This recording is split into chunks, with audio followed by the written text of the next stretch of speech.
Pada suatu sore ketika Abu Nawas ke warung teh, kawan-kawannya sudah berada di situ. Mereka memang sengaja sedang menunggu Abu Nawas. "Nah, ini Abu Nawas datang," kata salah seorang dari mereka. "Ada apa?" kata Abu Nawas sambil memesan secangkir teh hangat. "Kami tahu engkau selalu bisa melepaskan diri dari perangkap-perangkap yang dirancang Baginda Raja Harun al-Rashid. Tetapi kami yakin kali ini engkau pasti dihukum Baginda Raja bila engkau berani melakukannya." Kawan-kawan Abu Nawas membuka percakapan. "Apa yang harus kutakutkan? Tidak ada sesuatu apapun yang perlu ditakuti kecuali kepada Allah," kata Abu Nawas menentang. "Selama ini belum pernah ada seorang pun di negeri ini yang berani memantati Baginda Raja Harun al-Rashid. Bukankah begitu, hai Abu Nawas?" tanya kawan Abu Nawas. "Tentu saja tidak ada yang berani melakukan hal itu, karena itu adalah pelecehan yang amat berat, hukumannya pasti dipancung," kata Abu Nawas memberitahu. "Itulah yang ingin kami ketahui darimu. Beranikah engkau melakukannya?" "Sudah kukatakan bahwa aku hanya takut kepada Allah saja. Sekarang apa taruhannya bila aku bersedia melakukannya?" Abu Nawas ganti bertanya. "100 keping uang emas. Di samping itu Baginda harus tertawa tatkala engkau pantati," kata mereka. Abu Nawas pulang setelah menyanggupi tawaran yang amat berbahaya itu. Kawan-kawan Abu Nawas tidak yakin Abu Nawas sanggup membuat Baginda Raja tertawa, apalagi ketika dipantati. Kayaknya kali ini Abu Nawas harus berhadapan dengan Al-Guju, pemenggal kepala. Minggu depan Baginda Raja Harun al-Rashid akan mengadakan jamuan kenegaraan. Para menteri, pegawai istana, dan orang-orang dekat Baginda diundang, termasuk Abu Nawas. Abu Nawas merasa hari-hari berlalu dengan cepat karena ia harus menciptakan jalan keluar yang paling aman bagi keselamatan lehernya dari pedang Al-Guju.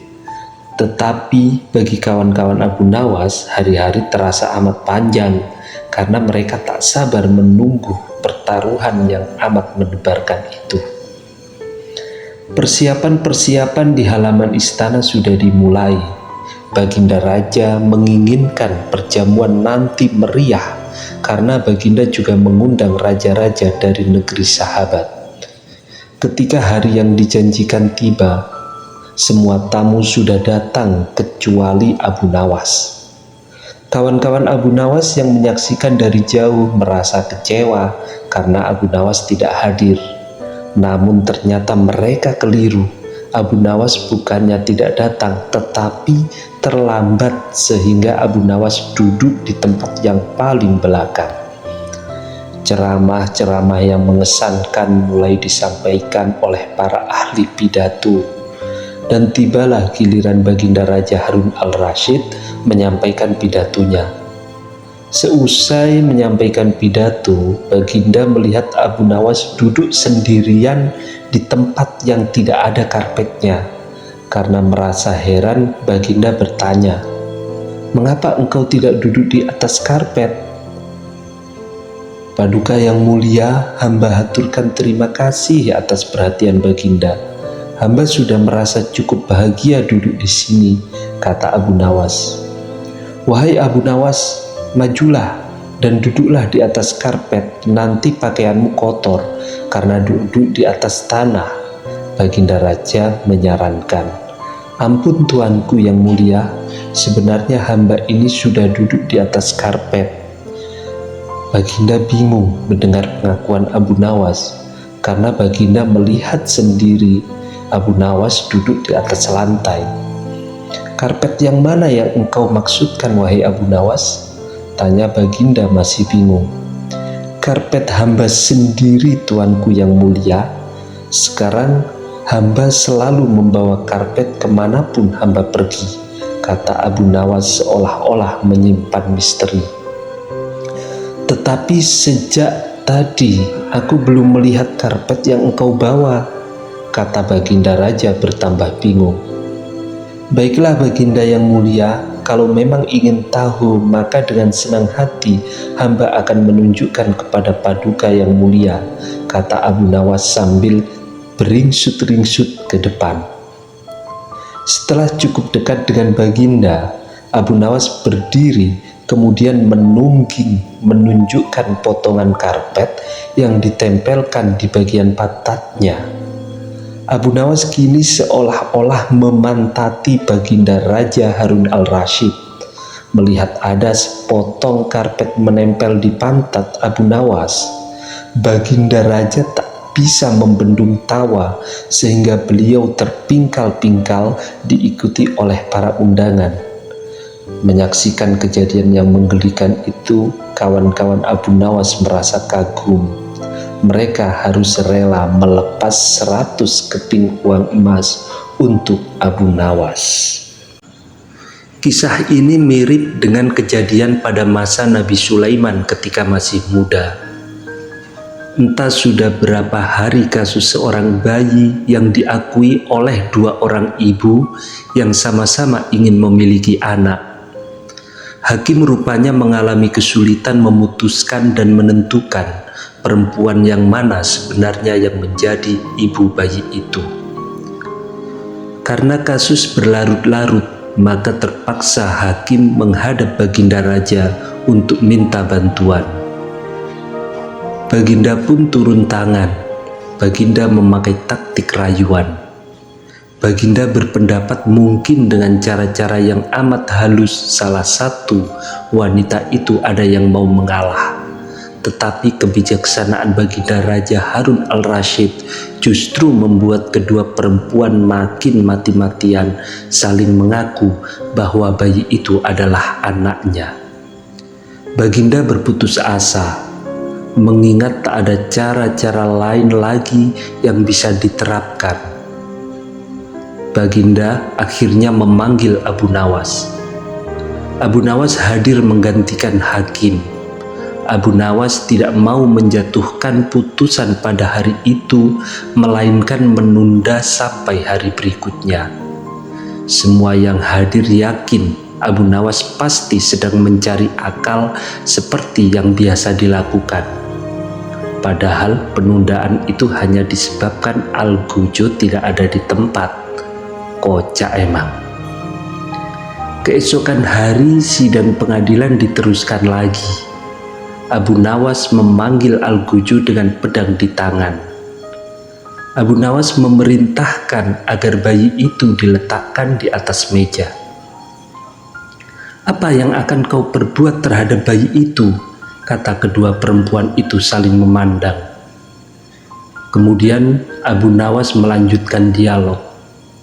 "Sebelum saya mengambil tindakan, apakah salah satu dari kalian bersedia mengalah dan menyerahkan bayi itu kepada yang memang berhak memilikinya?"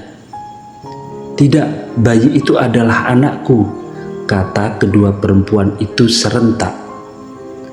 "Baiklah, kalau kalian memang sungguh-sungguh sama menginginkan bayi itu dan tidak ada yang mau mengalah, maka saya terpaksa membelah bayi itu menjadi 2 sama rata," kata Abu Nawas mengancam. Perempuan pertama girang bukan kepalang, sedangkan perempuan kedua menjerit-jerit histeris. "Jangan, tolong jangan dibelah bayi itu. Biarlah aku rela bayi itu seutuhnya diserahkan kepada perempuan itu," kata perempuan kedua. Abu Nawas tersenyum lega. Sekarang topeng mereka sudah terbuka. Abu Nawas segera mengambil bayi itu dan langsung menyerahkan kepada perempuan kedua. Abu Nawas minta agar perempuan pertama dihukum sesuai perbuatannya, karena tak ada ibu yang tega menyaksikan anaknya disembelih, apalagi di depan mata. Baginda Raja merasa puas terhadap keputusan Abu Nawas, dan sebagai rasa terima kasih, Baginda menawari Abu Nawas menjadi penasihat hakim kerajaan. Tetapi Abu Nawas menolak ia lebih senang menjadi rakyat biasa. Saat itu Abu Nawas baru saja pulang dari istana setelah dipanggil Baginda. Ia tidak langsung pulang ke rumah, melainkan berjalan-jalan lebih dahulu ke perkampungan orang-orang Badui. Ini memang sudah menjadi kebiasaan Abu Nawas yang suka mempelajari adat istiadat orang Badui. Pada suatu perkampungan, Abu Nawas sempat melihat sebuah rumah besar yang dari luar terdengar suara hingar-bingar seperti suara kerumunan puluhan orang. Abu tertarik ingin melihat untuk apa orang-orang Badui berkumpul di sana. Ternyata di rumah besar itu adalah tempat orang Badui menjual bubur haris, yaitu bubur khas makanan para petani. Tapi Abu Nawas tidak segera masuk ke rumah besar itu. Merasa lelah dan ingin beristirahat, maka ia terus berjalan ke arah pinggiran desa. Abu Nawas beristirahat di bawah sebatang pohon rindang. Ia merasa hawa di situ amat sejuk dan segar, sehingga tidak berapa lama kemudian mengantuk dan tertidur di bawah pohon.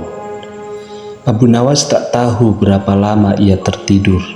Tahu-tahu ia merasa dilempar ke atas lantai tanah. Brak! Ia pun tergagap bangun. "Kurang ajar! Siapa yang melemparku?" tanyanya heran sembari menengok kanan kiri. Ternyata ia berada di sebuah ruangan pengap berjeruji besi seperti penjara. "Hai, keluarkan aku! Kenapa aku dipenjara di sini?" Tidak beberapa lama kemudian muncul seorang Badui bertubuh besar. Abu Nawas memperhatikan dengan seksama. Ia ingat orang inilah yang menjual bubur haris di rumah besar di tengah desa tadi. "Jangan teriak-teriak, cepat makan ini," kata orang sembari menyodorkan piring ke lubang ruangan. Abu Nawas tidak segera makan. "Mengapa aku dipenjara? Kau akan kami sembelih dan akan kami jadikan campuran bubur haris." "Hah? Jadi yang kau jual di tengah desa itu bubur manusia?" "Tepat, itulah makan favorit kesukaan kami." "Kami? Jadi kalian sekampung suka makan daging manusia?" "Iya, termasuk dagingmu, sebab besok pagi kau akan kami sembelih." "Sejak kapan kalian makan daging manusia?" "Oh, sejak lama, setidaknya sebulan sekali kami makan daging manusia. Kami tidak mencari kemana-mana, hanya setiap kali ada orang masuk atau lewat di desa kami, pasti kami tangkap dan akhirnya kami sembelih untuk dijadikan bubur." Abu Nawas diam sejenak. Ia berpikir keras bagaimana caranya bisa meloloskan diri dari bahaya maut ini. Ia merasa heran kenapa Baginda tidak mengetahui bahwa di wilayah kekuasaannya ada kanibalisme, ada manusia makan manusia. Barangkali para menteri hanya melaporkan hal yang baik-baik saja. Mereka tidak mau bekerja keras untuk memeriksa keadaan penduduk, pikir Abu Nawas. Baginda harus mengetahui hal seperti ini secara langsung kalau perlu. Setelah memberi makan berupa bubur Badui itu meninggalkan Abu Nawas. Abu Nawas tentu saja tak berani makan bubur itu, jangan-jangan bubur manusia. Ia menahan lapar semalaman, tak tidur, tubuhnya yang kurus makin nampak kurus. Esok harinya, Badui itu datang lagi. "Bersiaplah, sebentar lagi kau akan mati." Abu Nawas berkata, "Tubuhku ini kurus. Kalaupun kau sembelih, kau tidak akan memperoleh daging yang banyak. Kalau kau setuju, nanti sore akan kubawakan temanku yang bertubuh gemuk. Dagingnya bisa kalian makan selama 5 hari. Benarkah?" "Aku tidak pernah bohong." Orang Badui itu diam sejenak. Ia menatap tajam ke arah Abu Nawas. Entah kenapa akhirnya orang Badui itu mempercayai dan melepaskan Abu Nawas. Abu Nawas langsung pergi ke istana menghadap Baginda. Setelah berbasa-basi, maka Baginda bertanya kepada Abu Nawas, "Ada apa Abu Nawas? Kau datang tanpa kupanggil." "Ampun tuanku, hamba baru saja pulang dari suatu desa yang aneh." "Desa aneh? Apa keanehannya?" "Di desa tersebut ada orang menjual bubur haris yang khas dan sangat lezat. Di samping itu, hawa di desa itu benar-benar sejuk dan segar. Aku ingin berkunjung ke desa itu. Pengawal, siapkan pasukan." "Ampun tuanku, jangan membawa-bawa pengawal. Tuanku harus menyamar jadi orang biasa. Tapi ini demi keselamatanku sebagai seorang raja." "Ampun tuanku, jika bawa-bawa tentara, maka orang sedesa akan ketakutan dan tuanku takkan dapat melihat orang menjual bubur khas itu." "Baiklah, kapan kita berangkat?" "Sekarang juga tuanku, supaya nanti sore kita sudah datang di perkampungan itu." Demikianlah Baginda dengan menyamar sebagai orang biasa mengikuti Abu Nawas ke perkampungan orang-orang Badui kanibal. Abu Nawas mengajak Baginda masuk ke rumah besar tempat orang-orang makan bubur. Di sana mereka membeli bubur. Baginda memakan bubur itu dengan lahapnya. "Betul katamu, bubur ini memang lezat," kata Baginda setelah makan. "Kenapa buburmu tidak kau makan Abu Nawas?" "Hamba masih kenyang," kata Abu Nawas sambil melirik dan berkedip ke arah penjual bubur. Setelah makan, Baginda diajak ke tempat pohon rindang yang hawanya sejuk. "Betul juga katamu, di sini hawanya memang sejuk dan segar." "Ah, aku kok mengantuk sekali," kata Baginda. "Tunggu tuanku, jangan tidur dulu. Hamba pamit mau buang air kecil di semak belukar sana." "Baik, pergilah Abu Nawas." Baru saja Abu Nawas melangkah pergi, Baginda sudah tertidur. Tapi ia segera terbangun lagi ketika mendengar suara bentakan keras. "Hai orang gendut, cepat bangun, atau kau kami sembelih di tempat ini." Ternyata Badui penjual bubur sudah berada di belakang Baginda dan menghunus pedang diarahkan ke leher Baginda. "Apa-apaan ini?" protes Baginda. "Jangan banyak cakap, cepat jalan." Baginda mengikuti perintah orang Badui itu dan akhirnya dimasukkan ke dalam penjara. "Mengapa aku di penjara?" "Besok kau akan kami sembelih. Dagingmu kami campur dengan tepung gandum dan jadilah bubur haris yang terkenal lezat." "Hahaha, astaga, jadi yang kumakan tadi?" "Betul, kau telah memakan bubur kami, bubur manusia." "Hoe, Baginda mau muntah tak bisa. Sekarang tidurlah, berdoalah, sebab besok kau akan mati." "Tunggu, mau apa lagi? Berapa penghasilanmu sehari dari menjual bubur itu?" 50 dirham. "Cuma segitu?" "Iya." "Aku bisa memberimu 500 dirham hanya dengan menjual topi." "Ah, masa? Sekarang berikan aku bahan kain untuk membuat topi. Besok pagi boleh kali coba menjual topi buatanku itu ke pasar. Hasilnya boleh kau miliki semua." Badui itu ragu. Ia berbalik melangkah pergi. Tak lama kemudian kembali lagi dengan bahan-bahan untuk membuat topi. Esok paginya Baginda menyerahkan sebuah topi yang bagus kepada si Badui. Baginda berpesan, "Juallah topi ini kepada Menteri Farhan di istana Baghdad." Badui itu menuruti saran Baginda. Menteri Farhan terkejut saat melihat seorang Badui datang menemuinya. "Mau apa kau?" tanya Farhan. "Menjual topi ini." Farhan melirik. Topi itu memang bagus. Ia mencoba memeriksanya dan alangkah terkejutnya ketika melihat hiasan berupa huruf-huruf yang maknanya adalah surat dari Baginda yang ditujukan kepada dirinya. Berapa harga topi ini? 500 dirham, tak boleh kurang. Baik, aku beli. Badui itu langsung pulang dengan wajah ceria.